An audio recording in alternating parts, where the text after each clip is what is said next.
warahmatullahi wabarakatuh. Bismillah, alhamdulillah, wassalatu wassalamu ala rasulillah wa ala alihi wa ashabihi wa mawalah. La hawla wa la quwwata illa billah. Subhanaka la ilma lana illa ma 'allamtana innaka antal alimul hakim. Qala rabbi shrah li sadri wa yassir li amri wahlul 'uqdatam min lisani yafqahu qawli. Wa ba'd, mohon izin menyapa Bapak Ibu semua. Bagaimana kabarnya Pak? Alhamdulillah ya. Semoga semakin sehat ya Pak ya. Alhamdulillah semakin sehat, semakin bertambah kuat imannya, kuat akidahnya, dan kuat pula isi kantongnya. Amin ya robbal alamin. Kayaknya yang terakhir lebih kencang aminnya ini. Alhamdulillah kita kembali Allah hadirkan, Allah kumpulkan untuk bisa kembali melaksanakan kewajiban sholat zuhur berjamaah. Kita berharap sholat zuhur kita adalah sholat yang terbaik yang diterima oleh Allah Subhanahu wa Ta'ala. Tak lupa kita sebut berselawat kepada Muhammad Sallallahu Alaihi Wasallam sebagai Nabi yang senantiasa memberikan, mencerahkan dan mengiring kita dari gelapnya kezaliman, dari gelapnya kebodohan menuju terang benderangnya pintu dinul Islam. Kita berharap dengan kita berada dalam gerbang penerangan dinul Islam, kita berharap inilah yang akan memberikan kita keselamatan bagi dunia maupun di akhirat. Amin ya robbal alamin. Alhamdulillah kita kembali Allah hadirkan untuk bisa kembali melanjutkan aktivitas kita, dan kita kembali melanjutkan kajian kita dalam rangka membahas fikih toharah. Dan pada kesempatan kali ini kita sudah masuk ke sifat wudhu Nabi. Kalau beberapa waktu yang lalu kita sempat membahas sifat sholat Nabi, kok duluan wudhu sholatnya dibanding wudhu ya, kadang requestnya seperti itu. Tapi kemudian menjadi penting ketika kita membahas masalah sholat, sedangkan sholat tidak akan sah, tidak akan diterima kalau dia tanpa melewati sebuah syariat yang namanya wudhu. Nah, maka kita akan membahas tentang bagaimana wudhu yang diajarkan Nabi.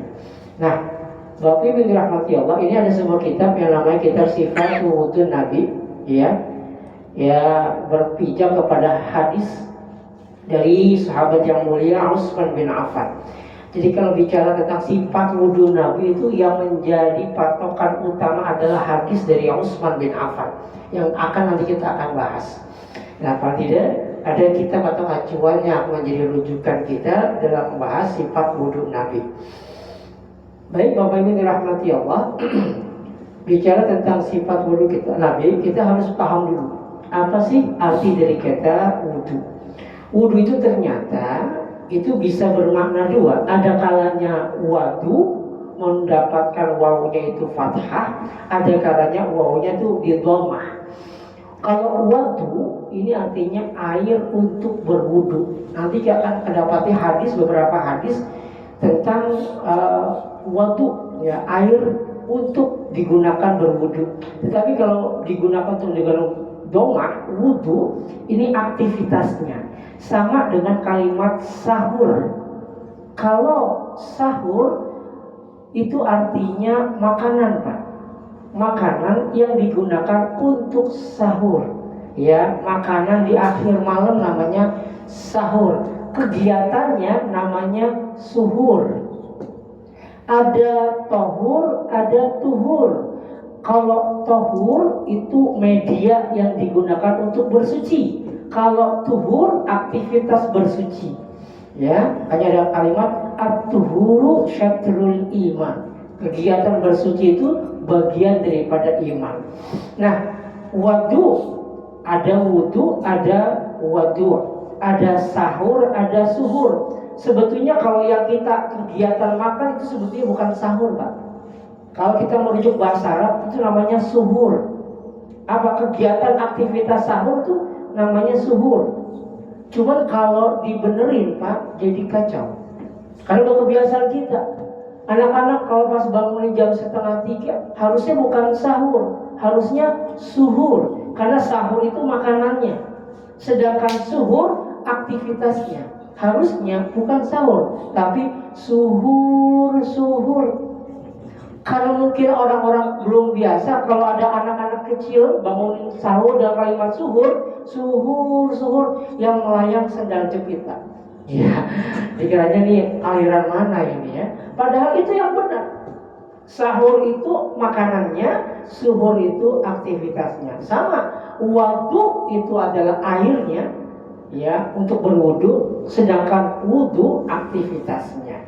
Nah, setelah kita paham dari bahasa, kita paham dulu tentang makna wudhu secara bahasa. Makna wudhu secara bahasa itu bermakna bersih, suci, indah. Kenapa dibilang bersih? Karena ketika seorang berwudhu itu membersihkan kotoran yang ada di anggota-anggota wudhunya.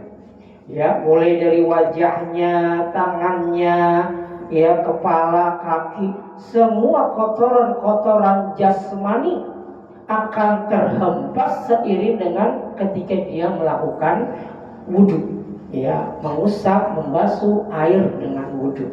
Itu artinya bersih. Tapi juga bermakna bersih, membersihkan kotoran dari dosa, membersihkan diri kita dari dosa.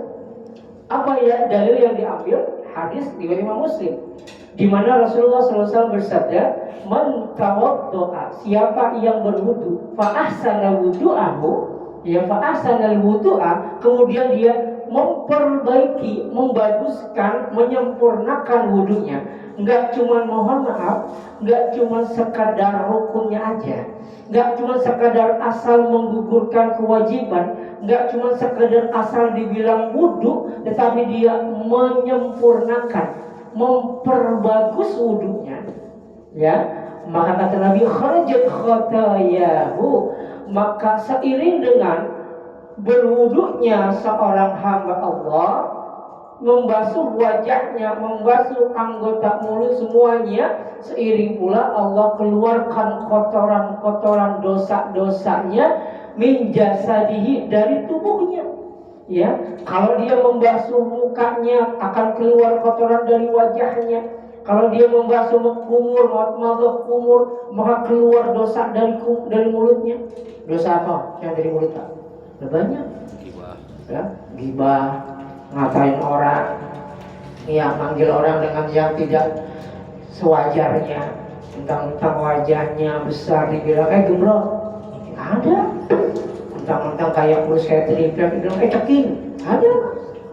Ini pengalaman juga saya.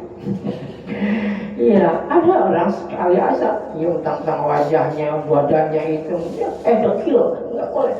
Hati-hati, mentang dia mau maaf, derajatnya lebih rendah dari kita, office boy, office girl, kita memanggil sekenaknya kita. Iya, emang tuh dia diem, nengok emang, tapi kan hatinya gerundel. Wah, kadang-kadang banyak kejadian pembunuhan itu berawal dari sakit hati, Pak.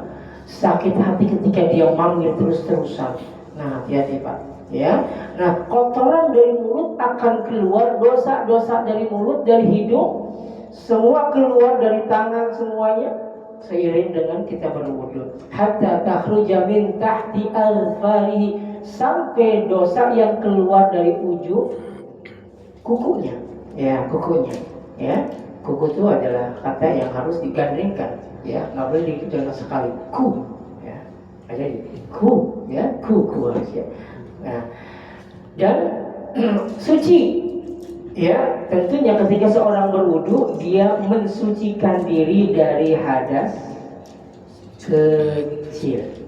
Sedangkan saya sudah sempat singgung kemarin, walaupun Bapak berhadas besar, tapi Pak, setelah Bapak, mohon maaf, setelah Bapak melakukan sesuatu yang menyebabkan Bapak hadas besar, contoh mimpi basah, contoh senggolan sama istri, senggolan apa?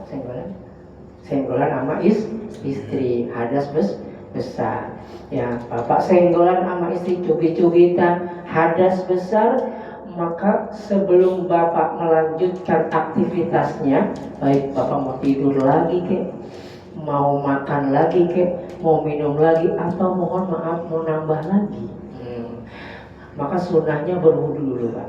Sunnahnya berwudu, ya. Setelah itu bangun di kamar mandi, ya bersihkan sisa-sisanya, barangkali ada tambahan yang kadang-kadang masih tersimpan di dalam, ya maaf, kemaluannya dibersihkan ketika kita buang air kecil.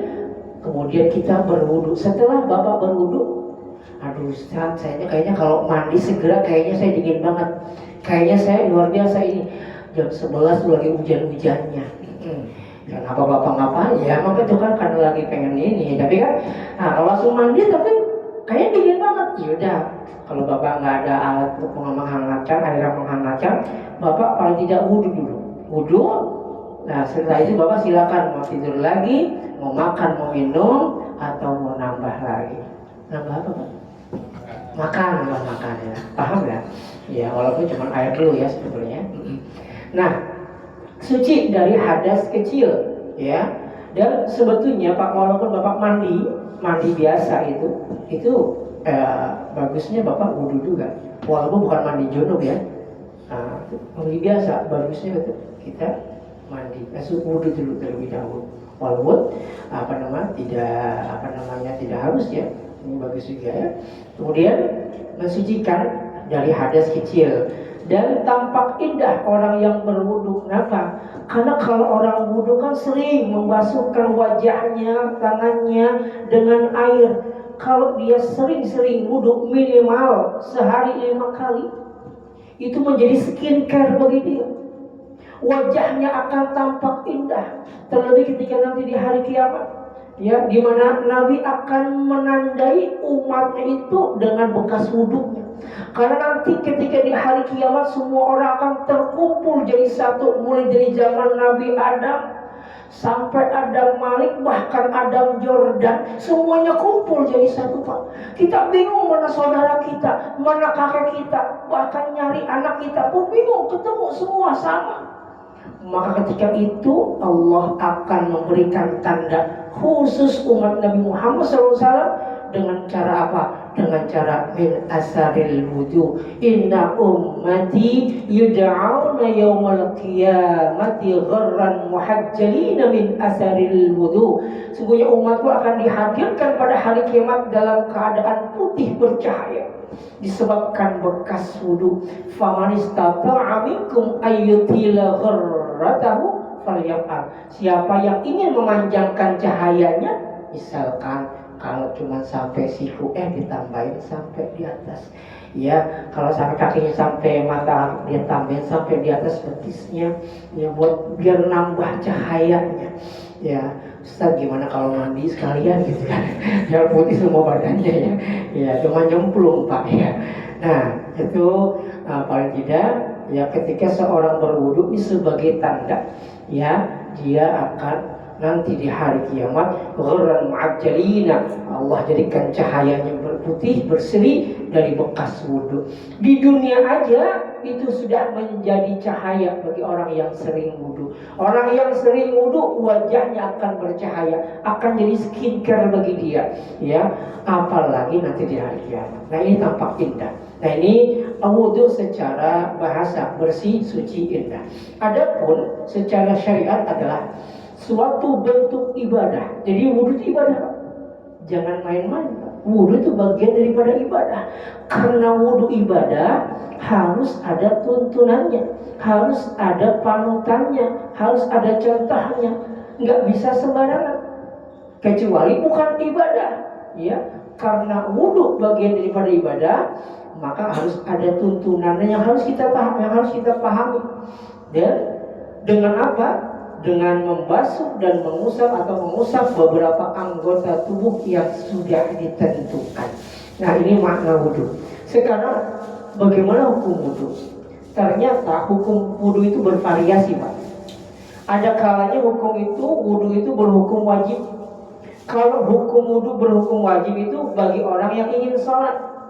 Ya, kenapa? Karena Nabi berpesan, la yaqbalullaha salata ahadikum idza ahdasa hatta yatawaddaa. Sungguhnya Allah itu tidak akan menerima salatnya seseorang di antara kalian ketika dia berhadas sampai dia berwudu. Ya. Dia kentut, maaf, salatnya enggak diterima. Dia tertidur pulas, maaf sholatnya nggak terima. Ya, kalau tidur cuma tidur ringan nggak apa-apa. Ya, apalagi sampai dalam pengajian tidur mah insya Allah nggak apa-apa. Namanya, kenapa bisa tertidur? Karena makanannya belum keluar. Ya, jadi nggak ada yang bisa membuat matanya terbelalak. Ditahan dari belakang, kelihatan dari sini makanannya. Ya, nah, maka ketika dia pengen sholat, Pak, maka dia harus wudhu. Ya, atau semisalnya tawaf, sa'i, ya, itu harus dilakukan dalam kondisi suci, Pak, tawaf. Ya, Allah tidak akan terima ketika dalam kondisi berhadas sampai dia berwudu. Kemudian hukum wudu yang berikutnya adalah sunnah. Ya, kapan itu? Setiap akan sholat berikutnya. Dalam artian Bapak tajdidul wudu, memperbaharui wudu. Bapak udah sholat zuhur, ya, tapi Bapak belum batal, ya, karena Bapak aman kondisinya sehat, alhamdulillah sehat walafiat, ya, karena Bapak nggak biasa makan telur asin dan makan ubi, ya. Ini memancing, Pak, ya, memancing bikin kembung sehingga memancing keluar udara dari bawah. Tapi Bapak sehat, alhamdulillah, sehingga ketika masuk asar Bapak belum batal. Nah, walaupun Bapak ketika Bapak masuk asar Bapak langsung sholat, hukumnya sah. Tapi sunnah kalau Bapak mau memperbaharui wudhu, gitu. Kenapa? Manfaatnya luar biasa ketika Bapak berwudu, maka ketika itu pula dosa kesalahan kita dari zuhur sampai asar akan gugur seiring dengan turunnya keluarnya air dari anggota-anggota wudu kita. Nah, karena Nabi pun demikian, sebagai diceritakan, ya, kalau nggak salah dari Anas bin Malik, karena Nabi Sallallahu Alaihi Wasallam, kalau lafaz kana itu artinya Nabi itu sering, bahkan selalu. Ya, kalau di hadis ada lafaz kana, ini ada lafaz Nabi itu sering melakukan, bahkan selalu. Ini di hadis, ya, bukan lagunya Mansur S, ya, kan ada juga, ya, karena gitu, ya, karena nggak pakai celana gitu, ya. Karena Nabi, ya, Nabi itu selalu, ya, Sallallahu Alaihi Wasallam yatawadda, berwudu inda kulli salatin, setiap masuk waktu sholat. Walaupun beliau belum batal, ya, beliau senantiasa memperbaharui wudunya. Itu sunnah. Ustaz, saya ribet nih kalau wudu, ya nggak apa-apa, lanjut aja nggak apa-apa, kan hukumnya sunnah. Tapi kalau Bapak mengamalkan, mengerjakan, pahalanya besar, dan bahkan seiring itu pula dosa kita akan tergugurkan. Ini sunnah, ya. Bahkan dalam riwayat At-Tirmidzi, ya, ini hadis Al-Bukhari, At-Tirmidzi pun meriwayatkan demikian, namun ada tambahan, tahiran aw ghairu tahirin, baik beliau kondisi masih suci maupun tidak. Ya, artinya berwudunya bukan karena berhadas, baik beliau masih suci maupun tidak. Nah, ini sunnah. Dan sunnah yang berikutnya, wudu ini menjadi sunnah ketika Bapak berusaha untuk menjaga wudu. Ya, daimul wudu, menjaga wudu, mengistiqomahkan dalam kondisi suci. Ini berat, Pak.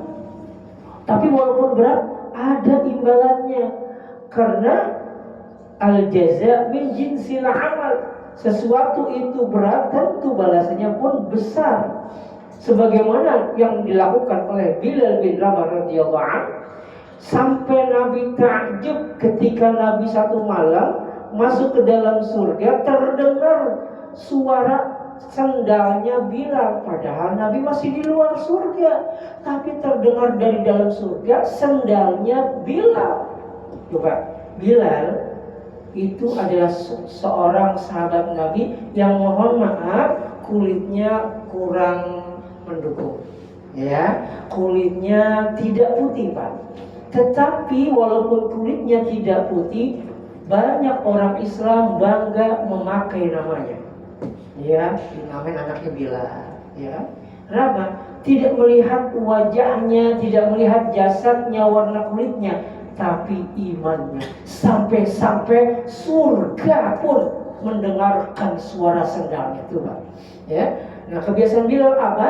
Ternyata Nabi bertanya, Bilal, apa amalanmu yang menyebabkan engkau mendahului aku masuk ke dalam surga. Aku masih di luar surga, mau masuk, tapi sudah terdengar ini suara sendalnya Bilal. Nabi itu paham, karena sahabat dekat Nabi tahu sendalnya Bilal kayak gini, sendalnya Pak Arifin begini.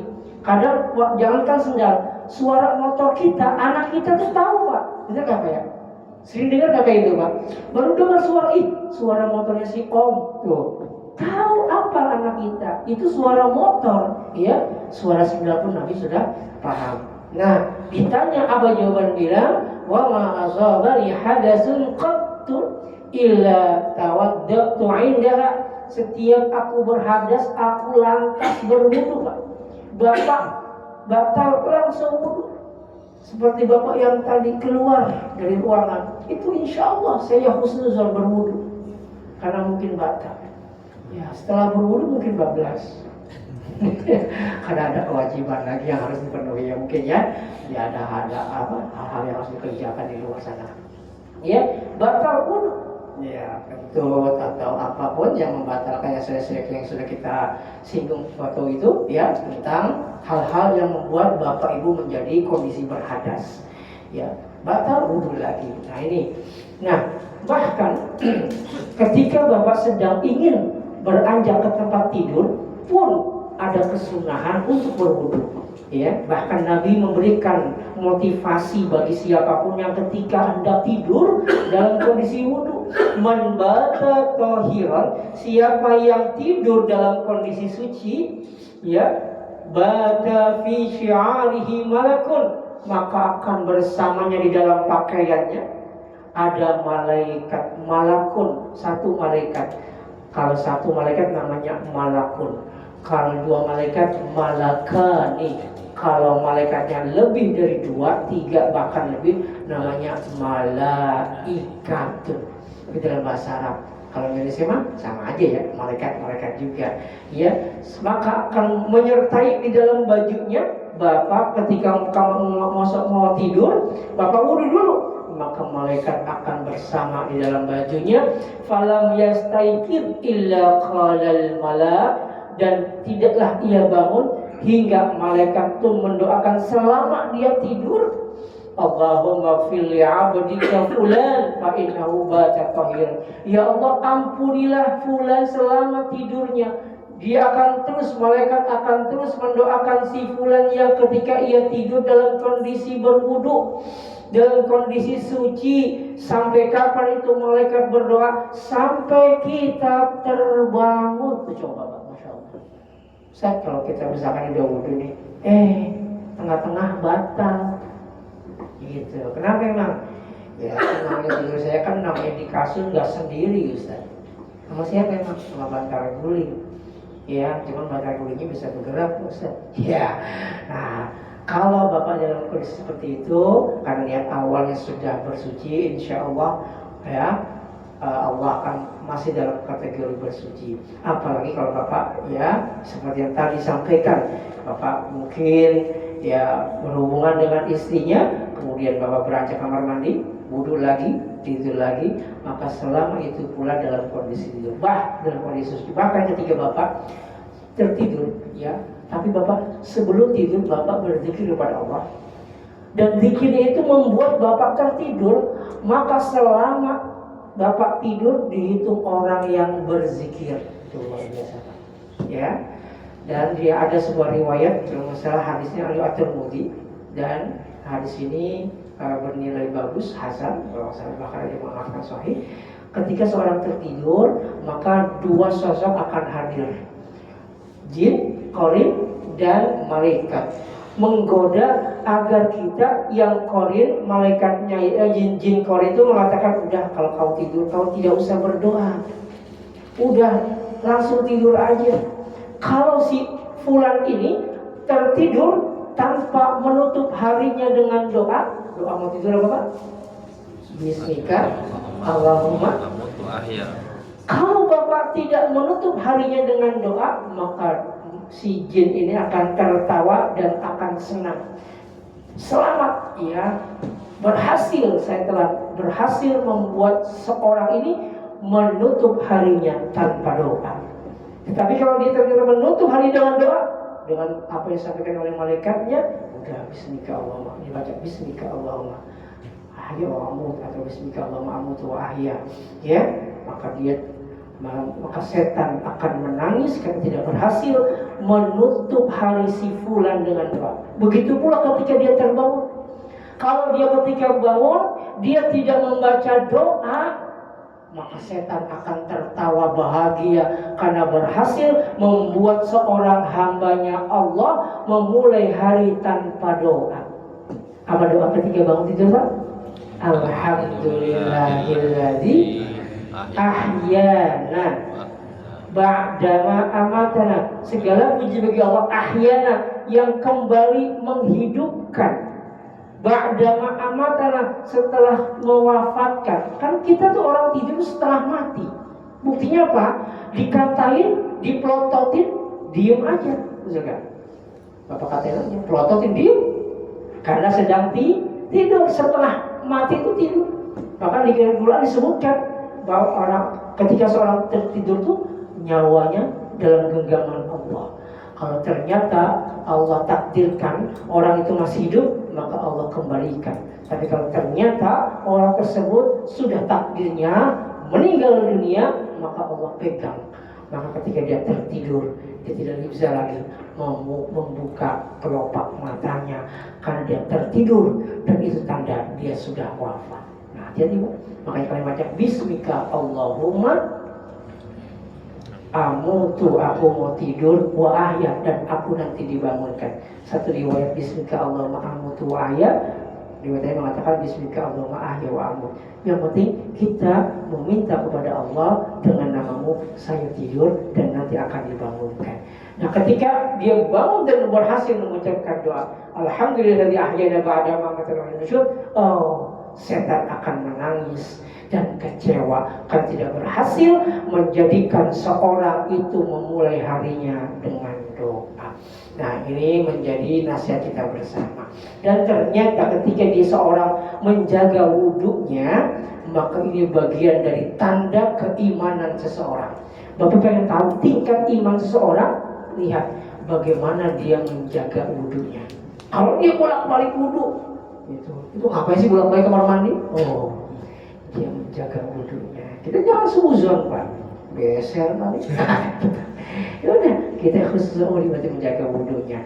Kata Nabi SAW, ya wala yuhafidhu 'ala al-wudhu'i illa mu'minun, dan tidaklah seorang mampu menjaga wudhunya kecuali itu adalah tanda orang itu beriman.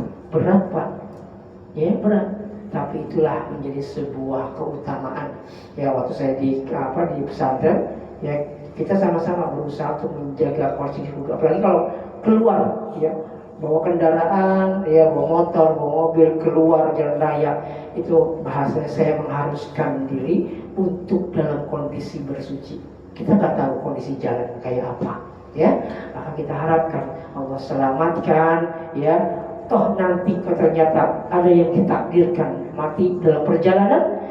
Ada orang yang memasukkan kunci motornya, tetapi yang melepaskannya orang lain ketika dia bersimbah darah di atas tanah. Naudzubillah. Maka kita berharap mati dalam kondisi sedang suci, dalam kondisi berwudu. Nggak luar biasa menjaga wudunya. Nah, sekarang kita masuk tentang tata cara wudu, sifat sholat Nabi, ya, sifat wudu Nabi. Nah, sebelum kita masuk ke tata cara wudu, kita harus pahami dulu bahwa ternyata wudu itu caranya ada dua. Pertama, cara yang mujzi. Apa, Pak? Mujzi. Mujzi artinya cukup, yang membolehkan sholat. Yang penting Bapak sudah membasuh, mengairi, ya, membasahi anggota-anggota wajib yang harus dibasuh ketika wudu. Ini cukup. Yang kedua, sunnah. Artinya inilah wudu yang sempurna dengan mengikuti contoh dari Nabi Shallallahu Alaihi Wasallam. Nah, kita bahas dulu yang mujzi. Yang pertama, cukup. Yang mujzi ini landasannya adalah firman Allah Taala, ya, yang Allah sampaikan di dalam Al-Quran surat Al-Ma'idah ayat 6. Di mana Allah Subhanahu wa taala berfirman, "A'udzubillahi minasyaitonir rajim, ya ayyuhalladzina amanu." Wahai orang-orang yang beriman, Allah memanggil kita, ini luar biasa, panggilannya indah. Idza qumtum ilas shalah faghsilu wujuhakum wa aydiyakum ilal marafiqi wamsahu bi ru'usikum wa arjulakum ilal ka'bain. Ini luar biasa. Allah sangat perhatian terhadap kita, Pak. Sampai perhatiannya ketika kita hendak sholat, Allah ajari kita, Pak, cara berwudu. Ini luar biasa. Ya, wudu adalah bagian ibadah yang diajarkan langsung oleh Allah Subhanahu wa taala. Jadi ketika Bapak berwudu, berarti Bapak sedang beribadah dengan ibadah yang langsung Allah ajarkan. Ini luar biasa. Bagaimana cara Allah mengajarkan? Kita buka surat Al-Maidah ayat 6. Yang pertama, nah ini bisa menjadi rukun, Pak, menjadi rukunnya wudu, ya. Hal-hal yang wajib dikerjakan bagi orang yang wudu ini paling tidak ada 6 perkara, ya. Apa saja? Yang pertama, ya ayyuhalladzina amanu, panggilan orang beriman. Idza qumtum ilas shalah. Ada kalimat idza qumtum ilas shalah. Apabila kalian hendak mengerjakan sholat. Kalimat hendak mengandung arti niat, ya. Berarti kalau orang wudu harus niat. Namanya orang ibadah dengan tidak, yang membedakan adalah niat. Niat, Pak, luar biasa. Sama dengan Bapak baca Al-Fatihah buat ruqyah dengan Al-Fatihah yang tidak ruqyah, beda, Pak. Bapak baca ayat kursi tapi niatnya ruqyah dengan tidak, beda. Beda apa? Beda dampaknya. Ustaz, saya sering baca ayat kursi kok nggak efek apa-apa. Iya, karena Bapak baca ayat kursinya cuma sekedar baca. Coba Bapak niatin ruqyah. Saya baca ayat ini, saya baca surat ini untuk meruqyah diri saya, untuk meruqyah anak saya, untuk meruqyah istri saya. Maka akan sangat berbeda, Pak. Ya, kalau hanya dengan niat, ya. Saya baca Al-Fatihah niat meruqyah, itu beda, Pak. Dampaknya luar biasa. Begitu pula wudu. Gimana? Wudu pun harus dengan niat wudu. Ya. Niat di mana? Ya niat letaknya di mana, Pak? Hati. Di hati. Ya. Sepakat ulama niat itu letaknya di hati. Adapun talaffuz, melafazkan niat itu bukan rukun, ya, dan bukan syariat, ya. Itu hanya melatih, ya, latihan anak-anak dulu, latihan kita waktu di TPA, latihan untuk melatih inisiatif guru-guru ngaji kita untuk ada bisa melatih diri ketika berniat, melatih hati untuk berniat. Nawaitul wudu'a li raf'il hadasil asghari fardalillahi ta'ala. Apakah harus begitu, Ustaz? Ya enggak juga, ya.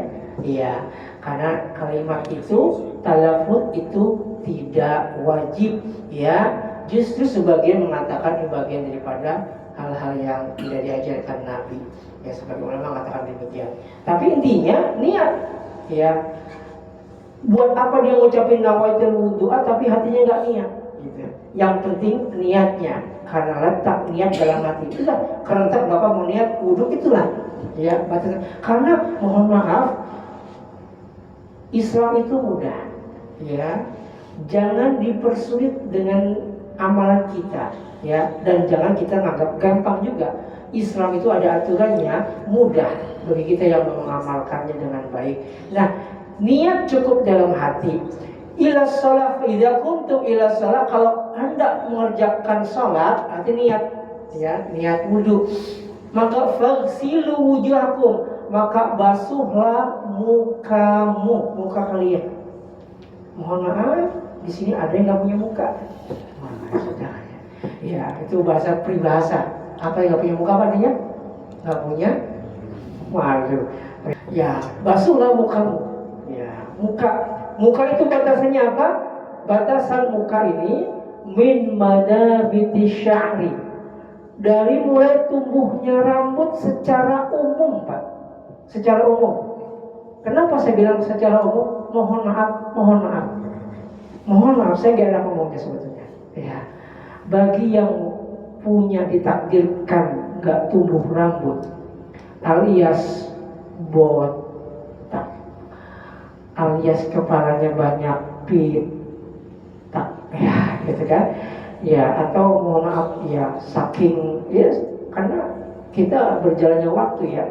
Seorang profesor aja dulu rambutnya banyak, ya, karena beliau banyak yang dipikirkan, ya, sehingga seiring berjalannya waktu rambutnya pun ya nggak betah berada di kepalanya, begitu ya.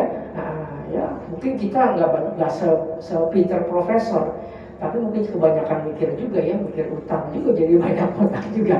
Ya secara umum sini Pak.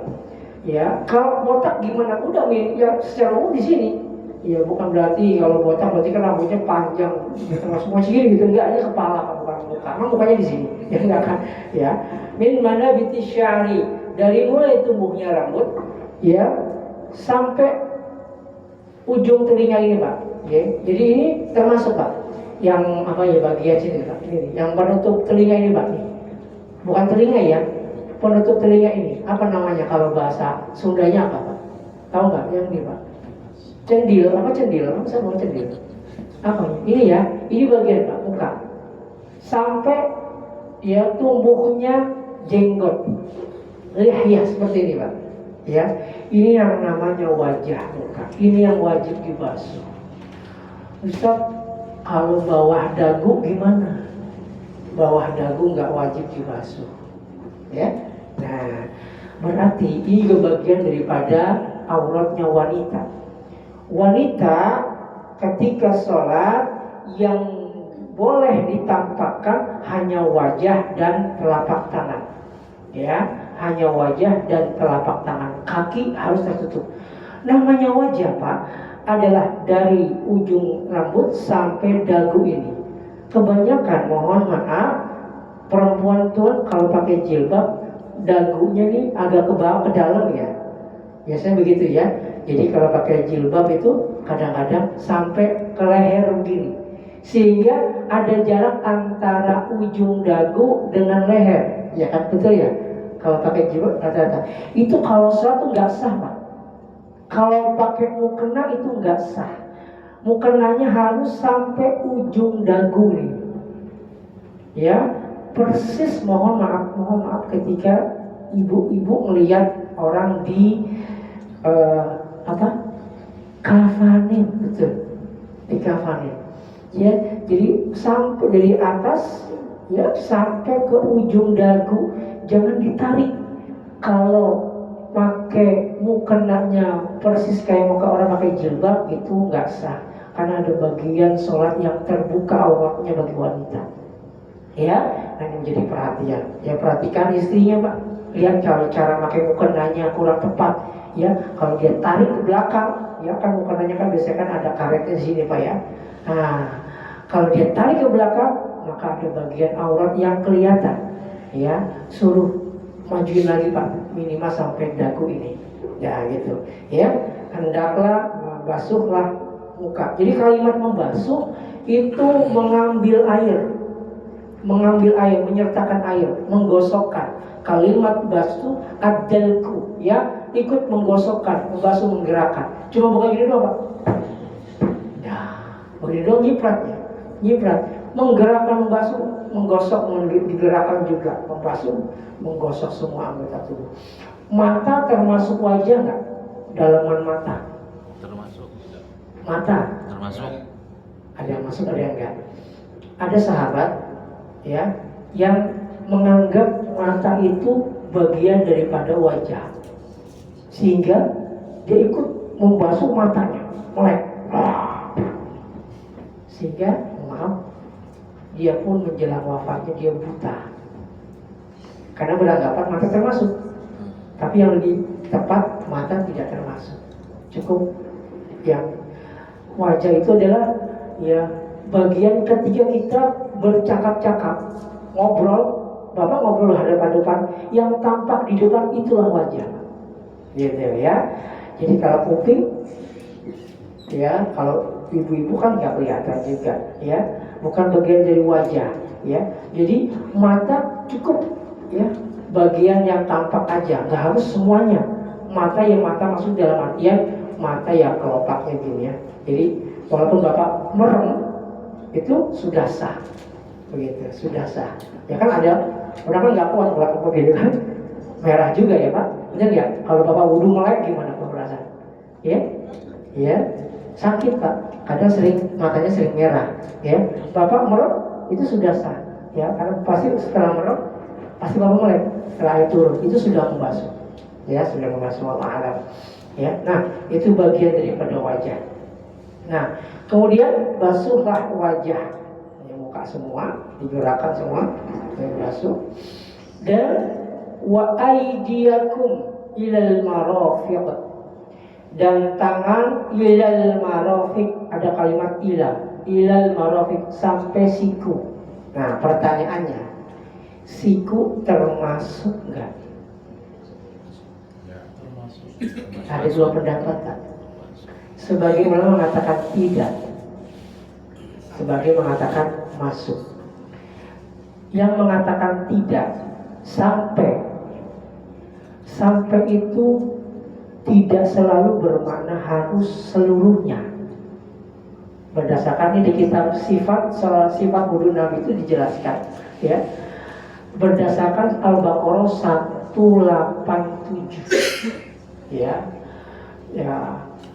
di mana Allah menjelaskan cara berpuasa, ya, hunna libasul lakum wa antum libasul hunna libasul lakum wa antum libasul lakum uhilla lakum la tasyamu rafasu ila nisaikum hunna libasul lakum wa antum libasul lahun alimallahu annakum kuntum takhtaluna wa antum alimallahu annakum kuntum takhtaluna, sampai lupa ya. Ada kalimat ya, fakulu, kalimat tengahnya itu fakulu washrabu hatta yatabayyana lakumul khaytul abyadu minal khaytil aswadi ilal fajr summa atimus siyam ilal lail. Kalimatnya summa atimus siyama ilal lail, kemudian setelah kalian makan sampai terbitnya fajar, sempurnakannya puasa lah. Summa atimus siyam ilal lail, sampai malam. Kalimat sampai malam, apakah puasa kita sampai jam 12? Enggak kan? Hanya awal malam aja, yaitu maghrib. Bahkan Nabi menyunahkan mensegerakan berbuka di awal malam. Maksudnya di maghrib itu, ya. Dan kalimat ila di sini tidak termasuk, ya. Pak Adi berangkat dari Jakarta sampai Depok, padahal berujungnya, ya, baru nyampe Margonda, belum semuanya, belum ke Sawangan, ya kan, belum ke Beji, belum ke pelosok-pelosok Pitara gitu kan, Depok, semua Depok, baru ke ujung perbatasan UI, udah masuk Depok, ya. Saya udah nyampe Depok nih. Kalimat ila itu tidak bermakna seluruhnya. Pendapat pertama. Pendapat dua mengatakan bermakna seluruhnya, ya, bermakna seluruh kalimat ila. Berarti kalimat siku ini bagian daripada termasuk. Nah, di antara dua pendapat ini mana yang lebih utama? Yang lebih utama adalah kalimat ila termasuk. Karena ada satu hadis dari riwayat lain mengatakan bahwa Nabi membasuh tangannya, ya, jazakallah, yang bikin melek Pak. Ya. Membasuh tangannya sampai siku, ya, sampai siku, bahkan Nabi melebihkannya. Nah, di hadis itu Abu Hurairah berinisiatif, beliau melebihkan basuhan tangannya, harapannya agar nanti di hari kiamat tampak bercahaya. Ini ikhtiarnya Abu Hurairah, begitu, ditambahin Pak, ya, ikhtiar. Jadi ilal marafiq, pendapat yang rajih adalah kalimat ila ini sampai, batasannya sampai, ya, ilal marafiq. Nah, wallahu a'lam bishawab. Saya pengen melanjutkan, cuma sudah lewat 2 menit, ya. Ya mungkin kita bisa lanjutkan lagi nanti insyaallah pada pertemuan mendatang. Mungkin sebelum Saya tutup karena waktu juga yang membatasi kita. Ya mungkin ada yang ingin dipertanyakan atau didiskusikan faitafadhal masykur sampai basuhan muka ini. Sampai basuhan tangan ya. Silakan. Kuku. Kumur. Iya bagian. Apakah kumur bagian dari masuk dari surat Al-Maidah? Kita lihat ada nggak kumur? Nggak ada. Berarti kalau bapak nggak kumur, sah nggak wudhunya? Sah. Karena kita sedang membahas yang mujzi, yang cukup membolehkan bapak sholat. Gitu. Adapun tangan tadi pak, tangan disebutin nggak yang kanan dulu pak? Berarti pak, kalau ada orang yang wudhu kiri duluan, baru kanan, sah nggak? Mujzi. Tapi lebih ke adab lah paling. Nah, nanti kita akan bahas ke yang sunnah. Ini baru yang mujzi, belum ke sunnah. Ya, beda. Nah, yang cukup, bahkan mohon maaf, bapak langsung celupin dua-duanya. Lah kan nggak ada kanan kiri di sini. Sah nggak pak? Sah. Ya. Nah, kita harus pahami dulu, kita harus petakan dulu yang mana yang mujzi, mana yang sunnah. Kita belum bahas yang sunnah, masih bahas yang mujzi. Ya, artinya cukup sudah boleh sholat. Allah. Silakan yang lain. Ya. Atau ini sudah pernah dijelaskan atau ditanyakan ya Ustaz. Misalkan kan itu membatalkan wudhu. Betul. Nah, misalkan kita wudhu baru sampai yang nomor 3. Iya.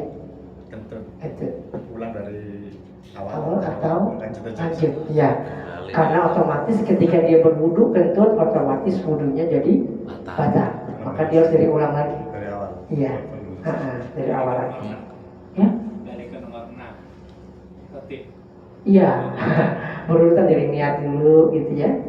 Karena beda ya dengan kasus ketika bapak sampai di tangan tiba-tiba ada telepon.